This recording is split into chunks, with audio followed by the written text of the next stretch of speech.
बहुत समय पहले की बात है। अरब के एक छोटे से गांव में आमिर नाम का एक गरीब ईमानदार लड़का रहता था।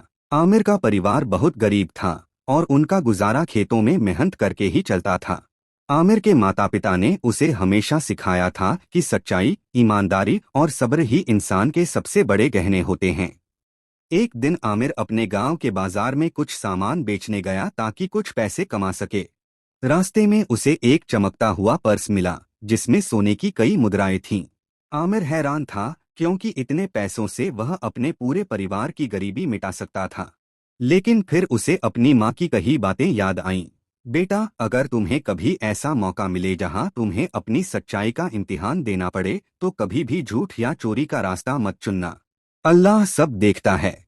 आमिर ने निश्चय किया कि वह उस पर्स को उसके असली मालिक को लौटाएगा। उसने बाजार में जाकर सबको आवाज लगाई, क्या किसी ने अपना पर्स खो दिया है? अगर हाँ तो बताइए उसमें क्या क्या है। लोगों की भीड़ इकट्ठी हो गई पर कोई भी सही जवाब नहीं दे सका। तभी एक बूढ़ा व्यापारी कांपते हुए आगे आया और बोला, बेटा, मेरा पर्स खो गया है। उसमें 10 सोने की मुद्राएं और एक हरे रंग की अंगूठी थी जो मेरी माँ की निशानी है। आमिर ने पर्स खोला और देखा कि सब कुछ वैसा ही था जैसा बूढ़े आदमी ने बताया था। उसने बिना किसी लालच के पर्स उसे लौटा दिया।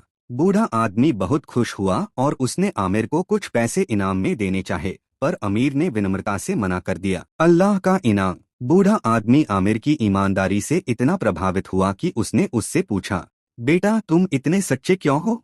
आमिर ने मुस्कराकर जवाब दिया, क्योंकि अल्लाह देखता है और वह सच्चे लोगों को कभी नहीं भूलता। बूढ़ा व्यापारी असल में एक बहुत बड़ा सौदागर था।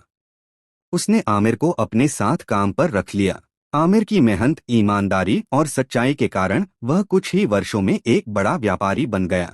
सच्चाई और ईमानदारी हमेशा जीतती है। अल्लाह सब देखता है, चाहे हम किसी के सामने हो या अकेले। कभी भी छोटी मोटी लालच में अपनी अच्छाई को नहीं छोड़ना चाहिए। सब्र और सही रास्ते पर चलने से ही इंसान को असली कामयाबी मिलती है।